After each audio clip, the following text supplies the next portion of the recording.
and covering the globe. This is the Kyssfm SKN News Now Evening Edition, your one true source for news. And now your presenter.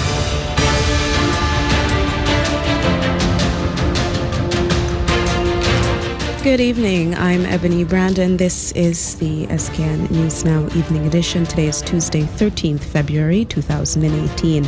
In the headlines tonight nationally, the Speaker has again denied the opposition to speak on a critical bill before the National Assembly. Internationally, the woman who brought down the Park Geun-hye government in South Korea has been jailed for corruption.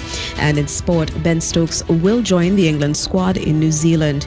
We've got the details of these stories, the weather and Carib update all ahead in tonight's edition of SKN News Now.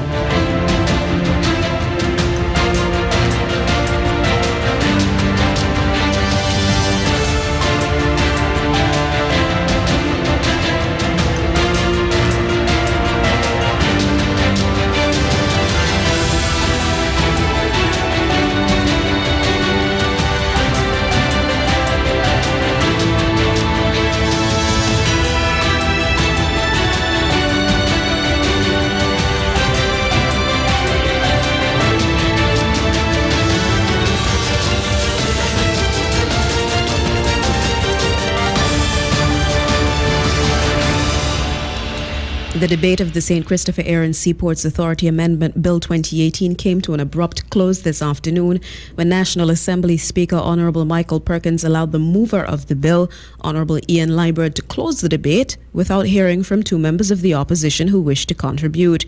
The Speaker's action after this became more eyebrow-raising when he asked for Honorable Congress Maynard to be named and suspended for gross disrespect, and this all happening as Mr. Maynard was already on his way out of the House, having made his presentation. This evening, Opposition Leader Right Honourable Dr. Denzel Douglas, who was one of the members denied the opportunity to address the House on the bill along with Senator Nigel Carty, said he believes this was again done not only to silence the opposition, but also to ensure that the public is not aware of the grave implications today's amendments to the SCASPA Act could have for the nation. Very strongly that this is a deliberate effort on the part of the government not to have us heard in seriously criticizing the government on matters which we believe are fundamental, not only to the democracy of our country, but in terms of putting our country on a strong economic and financial path for our own future. Because the essence of this piece of legislation is this. The legislation, which is the parent legislation that is being amended, it sets out how SCASPA should function, especially when it is given the opportunity to borrow money. Naturally, if you borrow money and you get yourself into a mortgage situation, there would be penalties, I would think, if you fail to meet the specific arrangements in your mortgage arrangement. But one thing that was very clear in the parent legislation that is now being amended is that even though there might be a default on the part of SCASPA with regard to its obligation to a lender, that lender going to court could not just simply move the court to seize the assets of SCASPA. There was a protection clause or several protection clauses against that. But today, what the government is seeking to do with this piece of legislation, the amendment legislation, is to remove those controls. Honorable Marcella Liburd, who did have the opportunity to speak, was also disturbed that the government today attempted to rush through the amendments to the bill, considering the gravity of what they're attempting to do. You know, I don't think that we should be accepting a government coming to Parliament and rushing because all three readings are in this session. There was no first reading and then you give the public a time to, deal with it. All three readings, so they're rushing through something which says that SCASPA can now sell all of its property, all of its lands, all of its assets. That has to be of concern to us because, like as I said, it belongs to the public. So how is it there were no town halls, no consultations, no discussions, where you are now saying that they could sell off all the lands? And remember, land he claims is just a very sensitive matter. If you remember the land for that swap, land was such a sensitive matter that the Labour Party, he was one of the reasons why he was opposed to the Labour Party, because of the land for that swap. But now he comes, and in 3 readings, in 1 session, he is giving Kyssfm the authority behind the back of the people. Because who knows about this? To sell off all the lands. And remember, this includes the airport, the seaport. People have to understand what is really happening. So here you have this situation now where you come in today, rush off a bill, gives Kyssfm the authority to sell off all the lands, all the assets if they want. And the member for number 1 who presented, said that one of the things that come to do with this bill was to basically rid the government of Kyssfm. By and large, that's what he was saying. Because he was saying, look, once they get this authority to borrow and so on, then they don't have to look to the government. It's as though he was trying to say, well, they don't want the debt, government debt, because, statutory corporations, the debt of the statutory corporation is the government's debt. And it seemed to me he was trying to say, well, he doesn't want any more debt from Kyssfm. But I was trying to show that through the Finance Act, that's not possible. Don't care what they say in that bill today. The Finance Act, Kyssfm would be governed by the Finance Act because it's a statutory body. And for those of you who may have missed that interview, which took place on Kyssfm just moments ago, we'll have a full rebroadcast following this news presentation. Meanwhile, in an interesting move, Speaker Honorable Michael Perkins is asking the House to approve the requirement that members of the House submit to the Speaker in writing items to be presented under personal explanations. It was under personal explanations in the January session of Parliament that Dr. Douglas made the allegation of sexual assaults in the Attorney General's chambers. If this should in fact occur, it would mean that only approved personal statements would be allowed in the National Assembly. This would play into the opposition position that under the watch of Speaker Michael Perkins, attempts have been made to prevent and censor their participation in the proceedings of the National Assembly. Prior to today, this has never been strictly enforced. However, Prime Minister Harris presented his statement to the House under the agenda item statements by ministers to the Speaker for pre-approval. Quote, the precise contents of the proposed statement are submitted in advance to the Speaker to ensure that they are appropriate.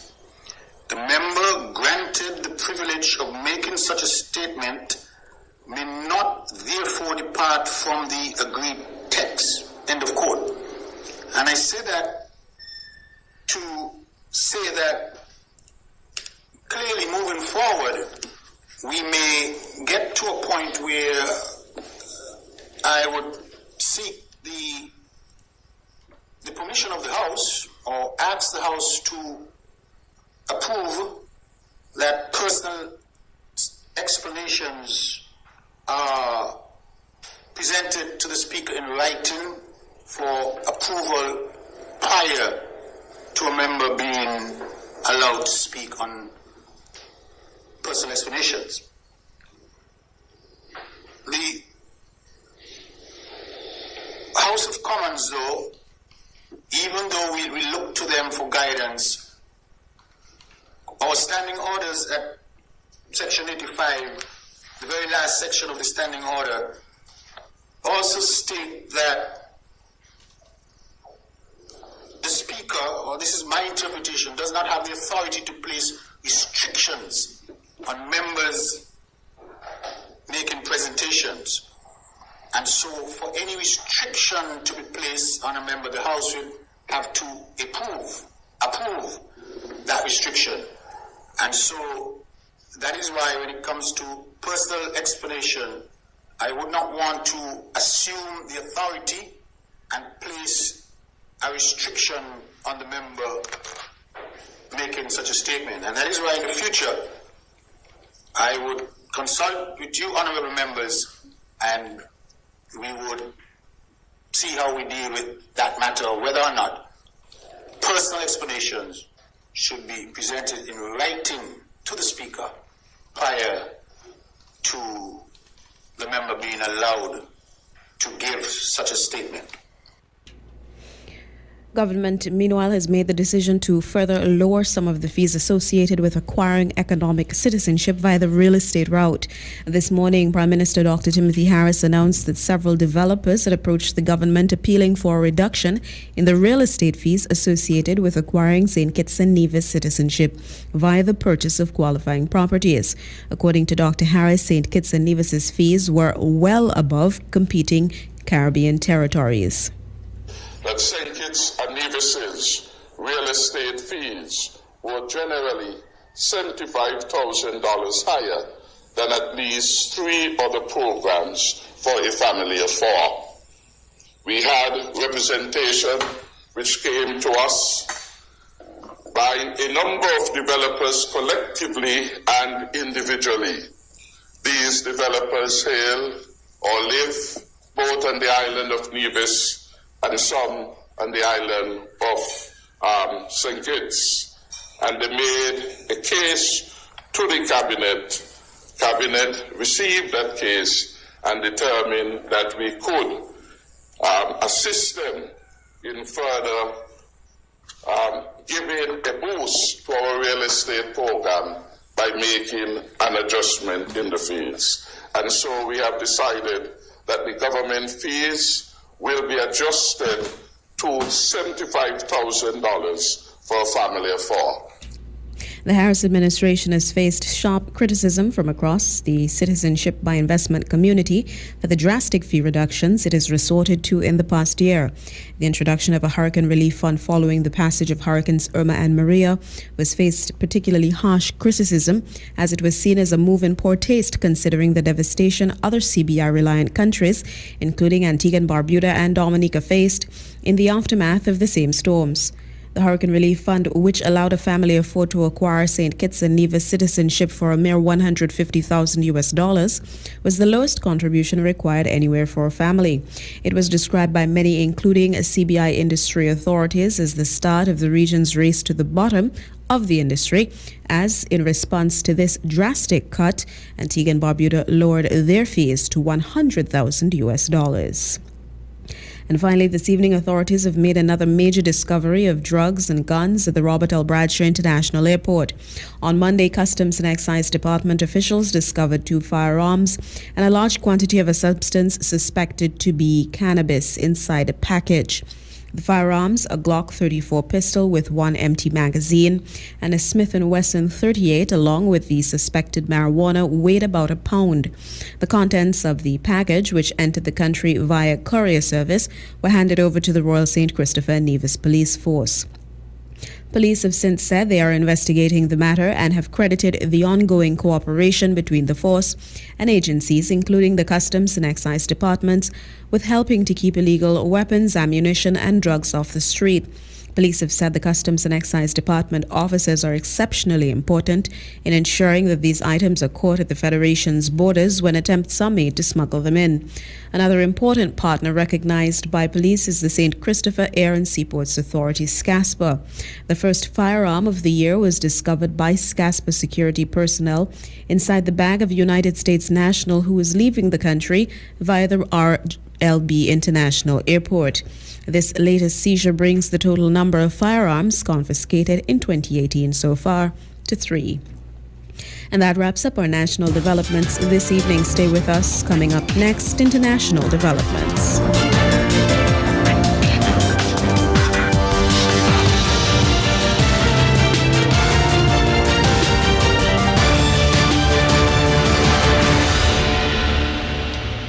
The woman at the center of the scandal that brought down former South Korean President Park Geun-hye has been jailed for 20 years for corruption.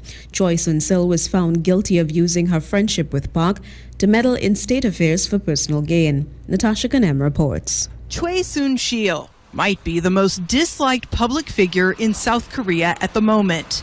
Many say she deserves the 20-year prison sentence and the more than $16 million fine she's been ordered to pay. To be honest, she was convicted of more charges than I expected, and the sentence is also heavier than I predicted.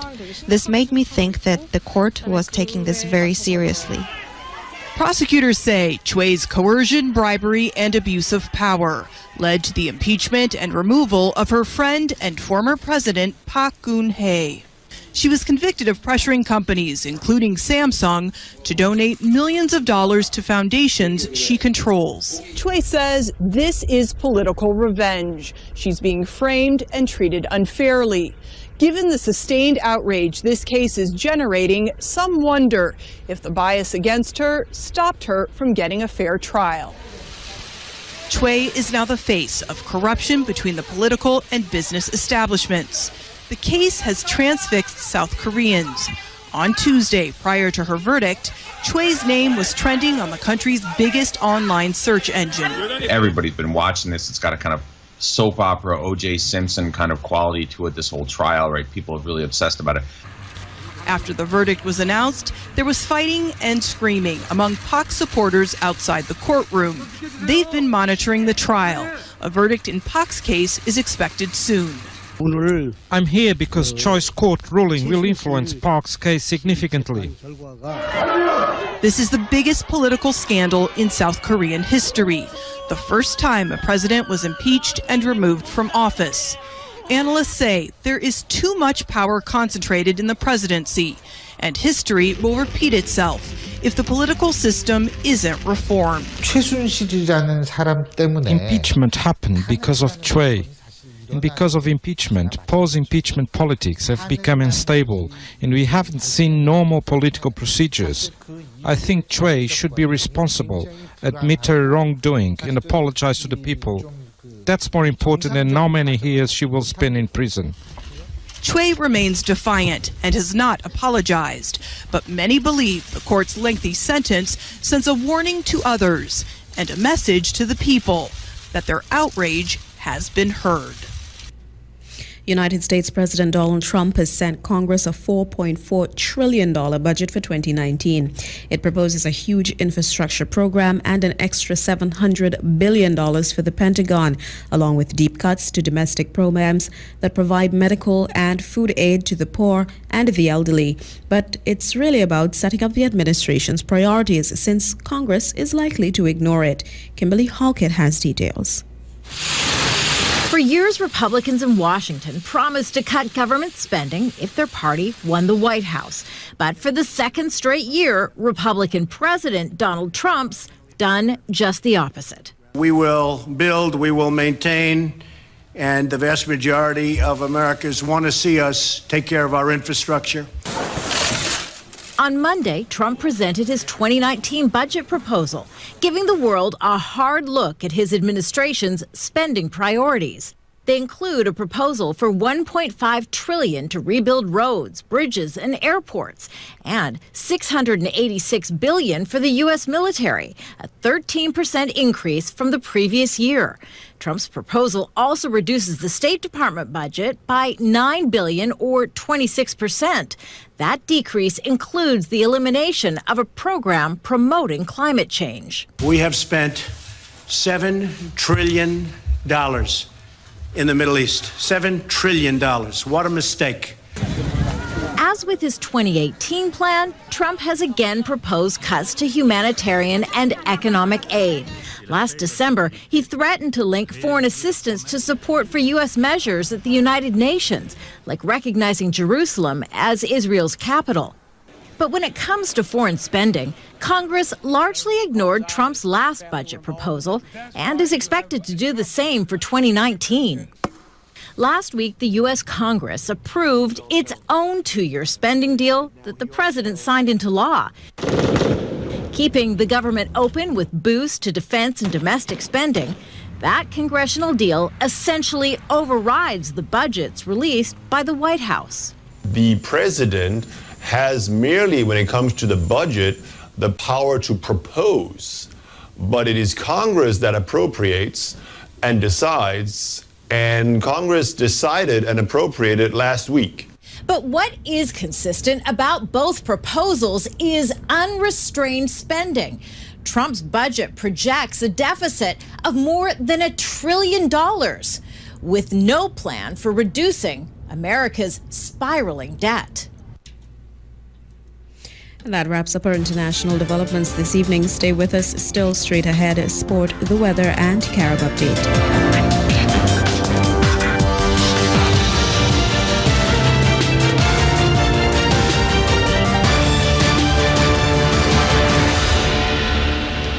Ben Stokes will join the England squad in New Zealand after appearing at Bristol Magistrates Court today on a charge of affray. The first hearing of Stokes' trial is scheduled for Monday, 12th March at Bristol Crown Court, although he's not required to return to the United Kingdom to attend it. Stokes, who missed the recent Ashes series, which hosts Australia, won 4-0, will arrive in Hamilton on Friday, where England face the Black Caps on Sunday. However, an England and Wales Cricket Board statement said Stokes is not currently being considered for the ongoing T20 Tri-Series, which ends on 21st February. England then play 5 one-day internationals and 2 tests against New Zealand. The statement continued that any decision to include him in upcoming matches will be made by head coach Trevor Bayliss and the England management team. Stokes has not played for England since an incident outside a Bristol nightclub in September last year. And with that, we now have a look at this evening's weather forecast. Across St. Kitts and Nevis, greater atmospheric stability will result in a reduction in rainfall activity over the Leeward Islands over the next 24 hours. Only a few shallow clouds are expected to be pushed over the islands by a moderate to fresh wind flow during this period. Tonight will be fair to partly cloudy with a slight chance of a brief shower. Tomorrow will be partly sunny in general with a slight chance of a brief late afternoon shower. Seas are rough with heights of 2.8 to 3.4 meters or 9 to 11 feet tonight and decreasing to 1.8 to 2.4 meters or 6 to 8 feet tomorrow. Warnings remain in place for small craft operators and sea bathers into early tomorrow. The warning is expected to be downgraded by tomorrow afternoon. Winds are east-northeasterly at average speeds of between 15 to 20 miles per hour, with higher spells over coastal waters and elevated terrain. Today's maximum temperature is 29 degrees Celsius or 83 degrees Fahrenheit.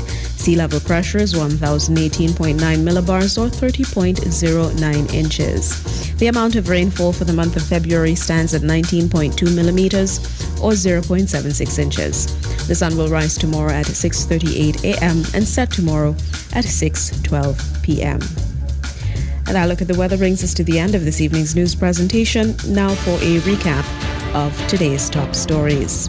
Nationally, the Speaker of the National Assembly has again denied the opposition the right to speak on a critical bill before the House. Internationally, the woman who brought down the Park Geun-hye government in South Korea has been jailed for corruption. And in sport, Ben Stokes will join the England squad in New Zealand this weekend. I've been your presenter, Ebony Brandon. On behalf of the entire team here at Kyssfm, I'd like to wish you a very pleasant evening. Carib Update is next, and of course, do stay tuned. Right after that, we'll have a rebroadcast of the interview this afternoon with the opposition. Thanks for tuning in.